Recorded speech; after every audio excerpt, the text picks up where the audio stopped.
अस्सलाम वालेकुम। आज हम ऑक्सफोर्ड मॉडर्न इंग्लिश बुक 3 का एक चैप्टर है द फ्लाइंग मशीन, उसका पार्ट 2 देखने जा रहे हैं। पार्ट 1 बड़ा इंटरेस्टिंग था और बड़े एक इम्पॉर्टेंट पॉइंट पे जाके क्लाइमैक्स पे जाके वो एंड हुआ था, जहाँ पे कि अंकल समी जो हैं, अंकल सलीम जो हैं, वो एक ग्लाइडर के अंदर बैठ गए थे और समी एक बच्चा था जिसने कि ग्लाइडर डिज़ाइन किया था। तो उसके लिए आप ये सारी तफसीलात के लिए आप इसका पार्ट 1 देख लीजिएगा और हम डायरेक्ट शुरू करते हैं पार्ट 2 को। ठीक है जी। The flying machine part 2।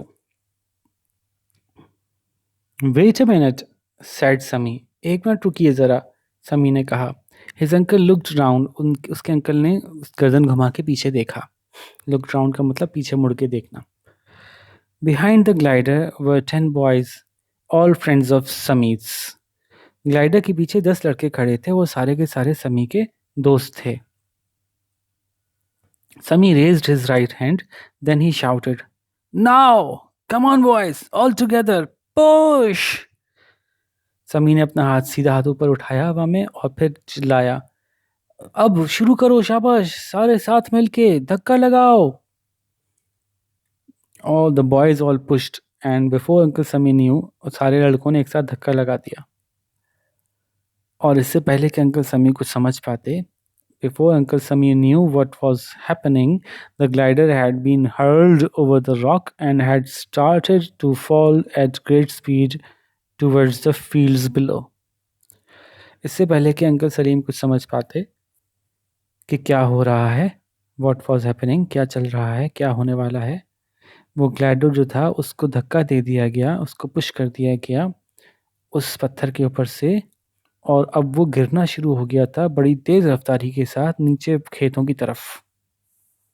Uncle Salim let out a shriek. Uncle Salim के मुंह से एक चीख निकली and pulled the rod towards him. उन्होंने वो रॉड अपनी तरफ खींच ली। The glider straightened up. और वो ग्लाइडर अचानक से सीधा हो गया। वो नीचे गिर रहा था, नीचे गिरते गिरते सीधा हो गया। And in a second a strong gust of wind cot hold of it and it flu up in the air. और कुछ एक ही लम्हे में ऐसा हुआ, यानी अचानक ही ऐसा हुआ कि एक तेज़ हवा का झोंका आया, गस्ट ऑफ विंड, हवा का झोंका, और उसने जो है वो ग्लाइडर को अपने अपने शिकंजे में ले लिया या अपने अंदर लपेट लिया। जैसे कि आप पतंग उड़ा रहे हो और पतंग नीचे नीचे जा रही हो और अचानक से एक तेज़ हवा आए, तो उससे इस हवा की वजह से पतंग एकदम से उठती है। ठीक है, तो वो ग्लाइडर जो है उस हवा के दरमियान में आया और उस हवा ने उसको उठा लिया। और उस वक्त ही उन्होंने वो भी पुल की थी, बार को अपनी तरफ खींचा था, जिसकी वजह से उसके जो पर होते हैं वो उस एंगल में आ जाते हैं कि अगर हवा सामने से आ रही हो तो ग्लाइडर थोड़ा सा ऊपर की तरफ जाने लगता है।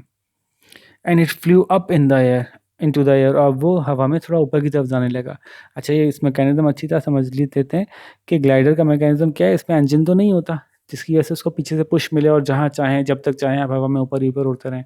हाँ, अगर सामने से हवा आ रही हो और विंग्स का शेप इस तरह से हो कि उसको आप अपनी तरफ खींच के थोड़ा सा टिल्ट कर दें विंग्स को, तो सामने से आने वाली हवा की वजह से ऊपर की तरफ कटना शुरू हो जाता है। लेकिन ये अनलिमिटेडली ऐसा नहीं होता रहेगा, इसको आखिरकार नीचे भी आना होगा। हर वक्त सामने से हवा आपको इस तरह से सपोर्ट नहीं कर रही होती। ठीक है, तो आगे चलते हैं। अब ग्लाइडर जो है ऊपर जाना शुरू हो गया। हुर्रा! अरे वाह, जबरदस्त! शाउटेड समी। समी चिल्लाया एंड द बॉयज, और जो नीचे लड़के खड़े थे वो भी चिल्लाए, खूब शोर मचाया उन्होंने। Well done, shouted all the people looking on. अरे जबरदस्त काम किया तुम लोगों ने। तो जो नीचे लोग खड़े थे उन सब, वो भी सब चिल्लाए। Uncle Salim did not shout. Uncle Salim नहीं चिल्लाए इस बात पे। ना उन्होंने गुड गुड वेल डन कहा, ना हुर्रा कहा। His face was white with fear, क्योंकि वो तो समझ रहे थे तो चलेगा ही नहीं, अब वो तो हवा में उड़ रहे हैं और पता नहीं किसी भी लम्हे गिर जाए, पता नहीं किस हाल में क्या हाल हो उनका। तो उनका उनका मुंह जो है ना वो बिल्कुल सफ़ेद हो रहा था खौफ के मारे। The glider was going higher and higher. Glider तो ऊपर ऊपर ही ऊपर जाया जा रहा था। Below him he could see the town and the river and the road curving away towards the city. नीचे वो देख सकते थे कि वो कस्बा था और वो दरिया था और एक रोड थी जो कि घूमती हुई सड़क शहर की तरफ जा रही थी। He pushed a loop of string down and the glider started to turn. उन्होंने एक जो पतली सी रस्सी के जो स्ट्रिंग बने हुए थे जिसमें उन्होंने पाँव फंसाए हुए थे, उसको उन्होंने नीचे नीचे की तरफ धक्का दिया, तो ग्लाइडर जो है वो मुड़ना शुरू हो गया। He push the other loop down and it started to turn the other way. उन्होंने दूसरे लूप के को धक्का दिया नीचे की तरफ, तो ग्लाइडर दूसरी तरफ मुड़ना शुरू हो गया। उनके पैरों पे दो लूप्स बंधे हुए थे ना, जिसकी मदद से वो लेफ्ट और राइट ले जा सकते थे, जो उसने बताया था, समी ने बताया था इनको।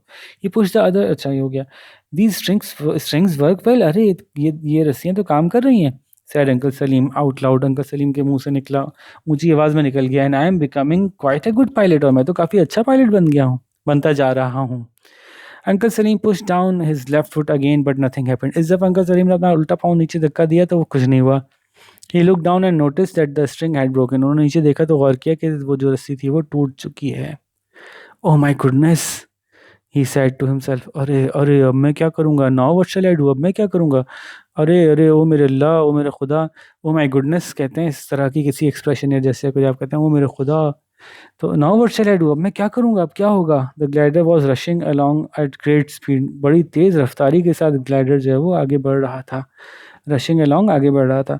Ahead of him hundreds of feet below he could see the first houses of the city. अपने से आगे वो देख सकते थे कई सैकड़ों फुट नीचे जो शहर थे वो उसके शुरू शुरू के घर आना शुरू हो गए थे। The glider rush on and on, वो ग्लाइडर आगे ही आगे बढ़ता गया। ठीक है, तो शहर के घर आना शुरू हो गए थे, यानी ये टाउन में रहते थे, टाउन से आगे शहर था, और शहर जब शुरू होता था पहले तो दो चार घर आते हैं, फिर कुछ और घर आते हैं, फिर बाकायदा घर आना शुरू हो जाता है। आई विंडर इफ आई कैन मेंड दस दैट स्ट्रिंग। पता नहीं, मैं सोच रहा हूँ क्या ऐसा कर सकता हूँ कि नहीं कर सकता कि मैं इस रस्सी को जोड़ लूँ। मेंड का मतलब किसी टूटी हुई चीज़ को जोड़ लेना। Said uncle Salim to himself, uncle Salim ने अपने आप से कहा। He leant over and tried to catch the end of the string, but suddenly the whole glider tilted over on its side. अब वो नीचे झुके और उन्होंने कोशिश की कि वो पकड़ लें एक एक सिरा उस रस्सी का, लेकिन अचानक ही वो चूंकि झुके तो वज़न तब्दील हुआ उस ग्लाइडर में। तो उस वज़न की तब्दीली की वजह से क्या हुआ, अचानक ही वो पूरा ग्लाइडर एक तरफ को मुड़ गया, अपनी साइड की तरफ, यानी जो जैसे ये सीधा सीधा है तो पूरा ऐसे टेढ़ा हो गया। Uncle Salim fell off his seat and just manage to catch on to it with one hand. Uncle Salim अपनी सीट से निकल के गिर पड़े, और बड़ी मुश्किल से उन्होंने, बड़ी मेहनत, बड़ी मुश्किल, बिल्कुल बाल बाल बचे ऐसे कि उन्होंने अपने आप को उन्होंने पकड़ लिया उसको एक हाथ से। जस्ट मैनेज टू कैच का मतलब ये होगा कि बस बिल्कुल ही छूटने ही वाला था कि पकड़ लिया।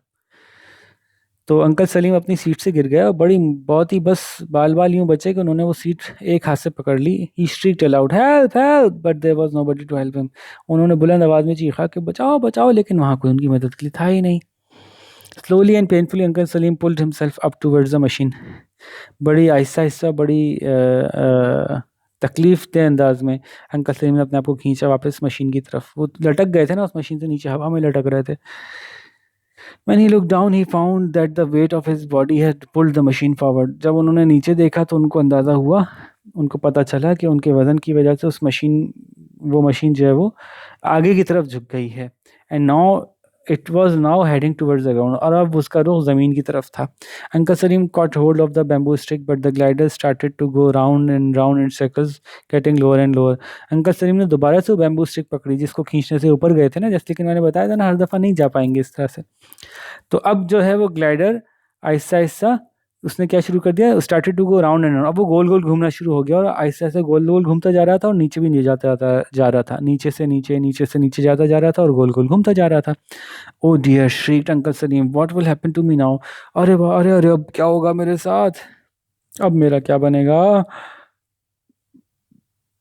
Down it went and uncle Salim look below him. ये नीचे जाता गया और अंकल सलीम ने अपने से नीचे देखा। ही could C a huge lake. वो नीचे एक बड़ी सी झील देख सकते थे। The glider was still going rounds in circles and lower and lower and lower and suddenly crash. Glider जो है वो अभी भी नीचे गोल गोल घूमता हुआ, चक्कर खाता हुआ नीचे जा रहा था, नीचे और नीचे और नीचे, यहाँ तक कि अचानक से the glider hit a tree. Glider ने एक दरख्त को हिट किया, यानी एक दरख्त से टकराया। Uncle Salim shot high into the air. उस टक्कर की वजह से अंकल सलीम जो है वो हवा में ऊंचा उछले। लाइक अ बुलेट, बिल्कुल एक like a bullet from a gun, बिल्कुल एक बंदूक से निकली हुई गोली की तरह।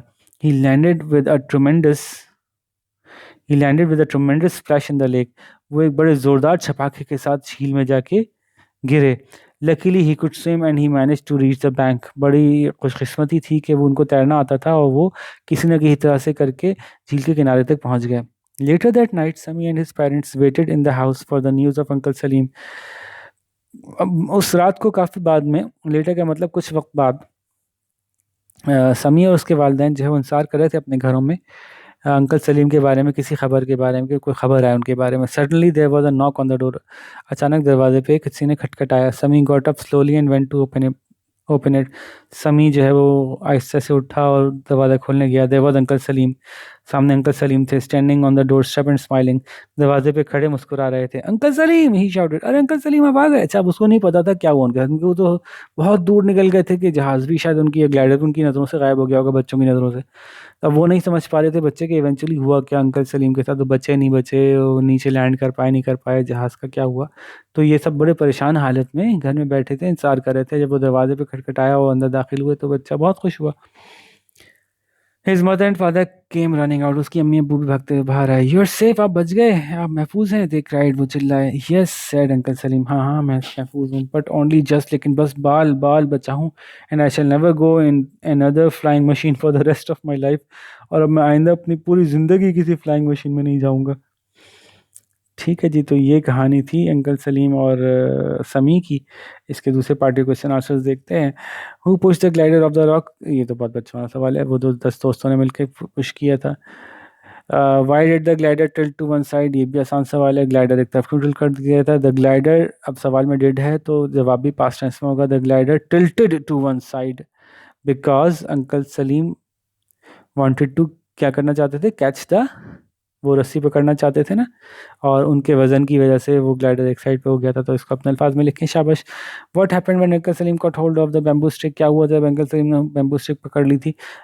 Even though uncle Salim tried to catch hold of the bamboo stick, the plane still couldn't go up anymore and started going round and round, है ना। Did uncle Salim enjoy the his flight, से वाई, क्या uncle Salim को बहुत मज़ा आया इस जहाज़ में, तो बताइए क्यों। तो आप ज़ाहिर है ये कहेंगे, no uncle Salim did not enjoy the flight because, और फिर अपना जवाब लिखिएगा कि क्यों। Because he had such a bad experience and had an accident, he barely was able to save himself and he was thrown over into a lake। और ये सारी बातें, बहुत सारे जुमले हैं जो आप लिख सकते हैं, और ये भी बता सकते हैं कि if he hadn't known how to swim he would have drowned। और भी बहुत सारे आप ऐसा के खदशात का इज़हार कर सकते हैं कि क्यों अंकल सलीम को मज़ा नहीं आया होगा। तो 3-4 जुमलों में बात बताइएगा। What other materials could Sami have used to build the glider? वो क्या दूसरी चीज़ें हो सकती थी जिससे कि समी ये बनाता है। तो बड़ा मज़ेदार सा सवाल है, इसका जवाब आपने पूरा का पूरा खुद देना है। The other materials that Sami could have used to build the glider, ये शुरू में लिखिएगा और फिर उसके बाद आप अपनी तरफ से बताइएगा क्या हो सकती हैं। कोई लोहे की चीज़ें, कोई लकड़ी की चीज़ें, कुछ भी, प्लास्टिक, वॉट आपके जहन में क्या आता है, हम ये देखना चाहते हैं। तो इसका कोई एक जवाब नहीं है, इसका जवाब वो है जो आप देना चाहें, ठीक है। ये नहीं कह सकते भाई, खुदा के वास्ते ये नहीं कह सकते कि मुझे नहीं पता। जवाब में कुछ ना कुछ बताना है अपने जहन से सोच के। और ये सवाल कुछ मुश्किल है, देखते हैं। When did uncle Salim shriek and why, uncle Salim कब चिल्लाए और क्यों चिल्लाए। At what times do people shriek, और लोग कब चीखते हैं, कब चिल्लाते हैं।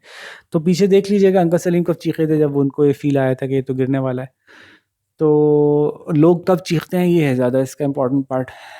तो पहले पार्ट में अभी बता के फुल स्टॉप लगा के फिर अगर अगले पार्ट में बताएंगे, पीपल नॉर्मली श्रीक बिकॉज, या पीपल नॉर्मली श्रीक व्हेन। अब आगे आप बताइए कब खौफ में चीखते हैं, गुस्से में चीखते हैं, गम में चीखते हैं, घबरा के चीखते हैं। तो जो आपके जहन में आता है कि ये ज़्यादा इंपॉर्टेंट वजह तो एक या दो या तीन वजूहत बता सकते हैं। एग्जाम्पल के साथ बताइएगा तो आपका जवाब ज़्यादा कंप्लीट होगा कि फॉर एग्जाम्पल जब यूँ होता है तो लोग चीखते हैं, ठीक है। तो जवाब लिखिए जी, अपने अच्छे से अच्छे जवाब लिखिए, फिर मुझे बताइए आपने कितने अच्छे जवाब लिखिए। और अगर आप चाहते हैं कि मैं देख लूँ, आप मुझसे आप वेरीफाई करवाना चाहते हैं, मैंने ईमेल एड्रेस अपना सीधी दे दिया है। और आप कमेंट्स में भी बता सकते हैं अपने क्वेश्चंस के, और क्वेश्चंस के आंसर आप बता सकते हैं कि जी हमने ये आंसर लिखे हैं, क्या ख्याल है, कैसे हैं। ठीक है जी, तो ये रहा आज का सेशन। अच्छा रहा, उम्मीद है आपको समझ में आया होगा। और अब आप जवाब लिख के मुझे बताएंगे कि कैसे जवाब बनाए आप लोगों ने। ठीक है जी, ओके, फिर इंशाल्लाह मिलते हैं हम किसी और लेसन के साथ। अल्लाह हाफिज़।